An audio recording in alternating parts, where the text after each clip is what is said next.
तो क्या भारत में भी शुरू हुआ नेपाल जैसा विद्रोह? आखिर लाखों का जनसैलाब सड़कों पर क्यों उतरा? मोदी के लौटने से पहले क्यों हिली दिल्ली? अर्जेंट मीटिंग क्यों?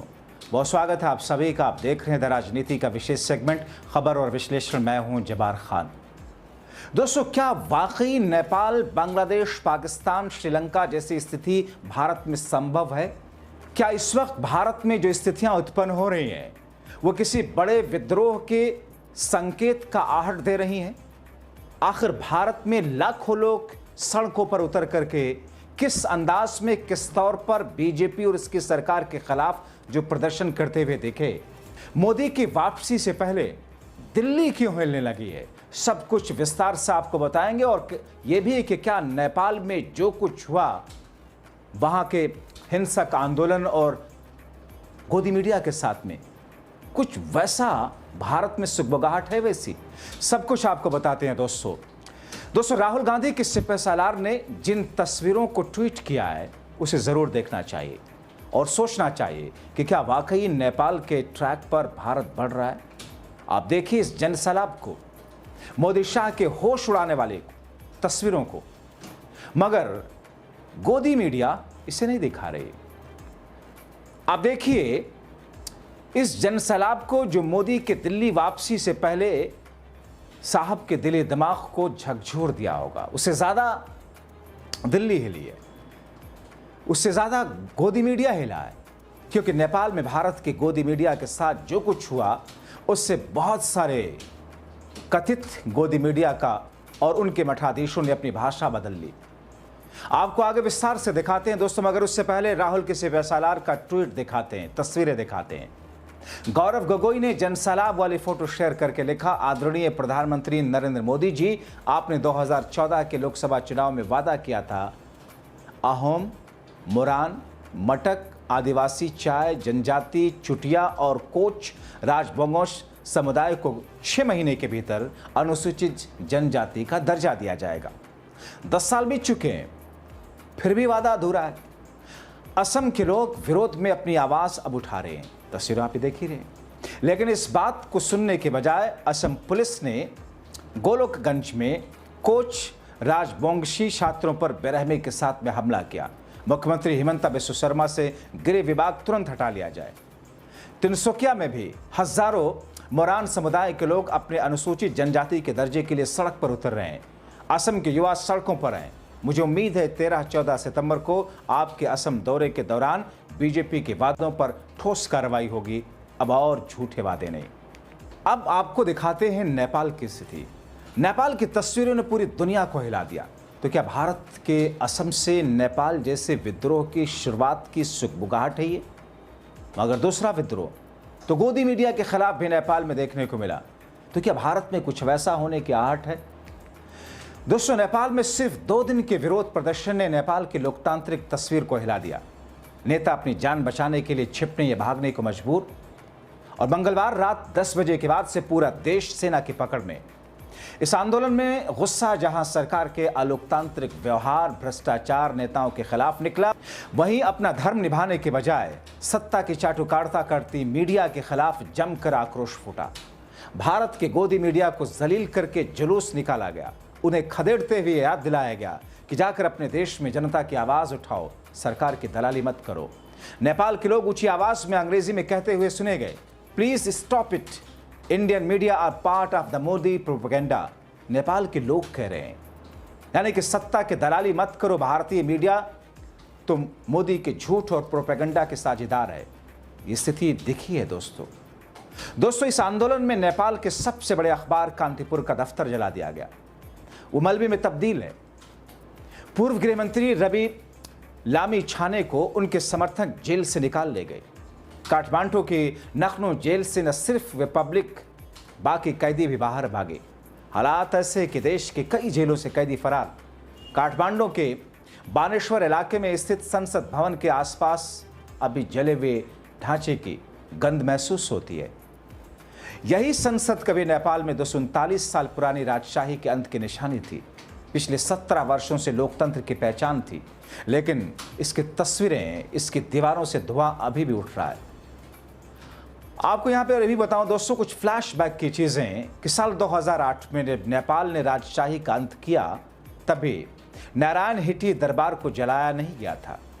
उस शाही महल को संग्रहालय बना दिया गया, उसके आंगन में गणतंत्र का स्मारक खड़ा किया गया था। लेकिन इस हफ्ते के सोमवार और मंगलवार मानो पिछले 17 वर्षों के लोकतांत्रिक सफर पर भारी पड़ गए हों। संसद की दीवारों पर देवनागरी में केपी ओली और प्रचंड को लेकर के अपशब्द लिखे गए। मैं उन दीवारों को जिस तौर पर तस्वीरों में देख रहा था दोस्तों, वहां पर किस अंदाज में क्या कुछ चल रहा है। वहां के नागरिक कहते हैं कि राजा के खिलाफ भी कभी इतनी नफरत नहीं थी जितनी नफरत मौजूदा वक्त में सत्ता और सत्ता से जुड़े हुए लोगों के खिलाफ थी। भारतीय मीडिया वहां थी और तभी अचानक लोग ऊंची आवाज में अंग्रेजी में कहने लगे भारतीय गोदी मीडिया को, please stop it, Indian media part of the Modi propaganda. अब दोस्तों, आप नफरत की इंतहा देख सकते हैं कि जब राजशाही थी देश के अंदर, साल 2008 में राजशाही खत्म हुई, उस वक्त भी ऐसा गुस्सा नहीं निकला। मगर अब न सिर्फ सत्ता के पैरोकार, न सिर्फ सत्ता से जुड़े हुए लोग, न सिर्फ सत्ता चलाने वाले लोग, न सिर्फ राजनेता, सत्ता पक्ष और से तमाम लोगों के खिलाफ में ऐसा आक्रोश नेपाल ने कभी नहीं देखा था। तो दोस्तों, कई सारे लोग इस बात के कयास करते हैं। बहुत सारे विपक्षी नेताओं ने कहा, वार्निंग दी कि भारत में भी नेपाल जैसी स्थिति होगी, इसीलिए अभी भी वक्त है, संभल जाइए। मगर दोस्तों, यहां पर तो सत्ता पक्ष को फर्क ही नहीं पड़ता। दोस्तों, बताया जा रहा है कि नेपाल में जो कुछ मीडिया को लेकर के कहा जा रहा था, खासतौर पर भारतीय मीडिया को, वह आवाजें इतनी तेज थी, इतना गुस्सा था उसमें कि वहां आसपास लोग जो भी खड़े हुए थे सब इकट्ठा होकर के वहां पर चले गए। भारतीय मीडिया सिर्फ भारत का, वो कहते हैं कि भारतीय मीडिया सिर्फ भारत का लोकतंत्र कमजोर नहीं कर रहा, बल्कि नेपाल की लोकतांत्रिक व्यवस्था को भी चोट पहुंचा रहा है। नेपाल का प्रधानमंत्री कौन होगा ये यहाँ के लोग तय करेंगे, वो कहते हैं, लेकिन भारतीय मीडिया हमें बताता है कि बीएचयू की बेटी सुशीला कार्पी पीएम बनेगी। भारत का मीडिया यहाँ से ऐसा बर्ताव करता है जैसे नेपाल में मोदी के राज में हो। न भारतीय सरकार नेपाल को स्वतंत्र राष्ट्र मानती है, न ही उसका मीडिया।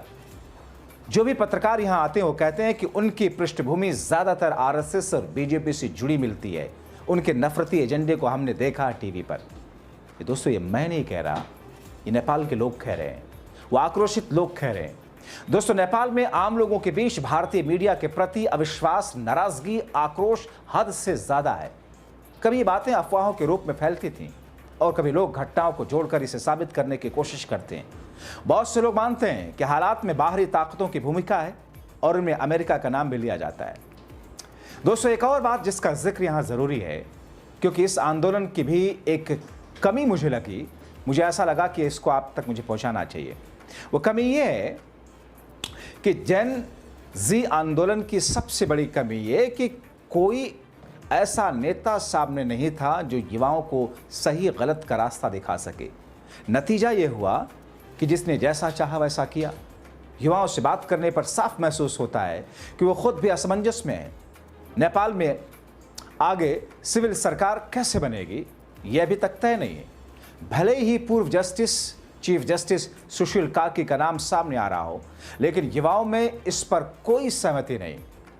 और ऐसे में जनजी के एक धड़ा जो उनके नाम के खिलाफ सेना मुख्यालय के बाहर प्रदर्शन करता दिखा।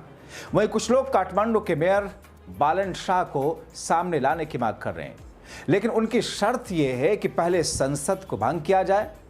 ये क्यों और कैसे होगा, इसका हल अभी संविधान में ढूंढना जाना बाकी है। नेपाल सचमुच दोराहे पर है दोस्तों। 239 साल की राजशाही, 17 साल के लोकतंत्र के बाद अब देश किस रास्ते पर चलेगा, इसका स्पष्ट जवाब किसी के पास नहीं। यह देश भौगोलिक रूप से चारों तरफ से घिरा है और अब लगता है कि यहाँ का लोकतंत्र भी संकट से घिरता जा रहा है। जो अंदाज, जो स्थिति, जो हालात इस वक्त नेपाल में हैं, वहाँ के युवा जिस अंदाज में सड़कों पर हैं, और ख़ास तौर पर आप देखें उन युवाओं को जो कि भारत में अंधभक्तों की भीड़ पैदा करने वाली सरकार जैसे युवा नहीं हुआ।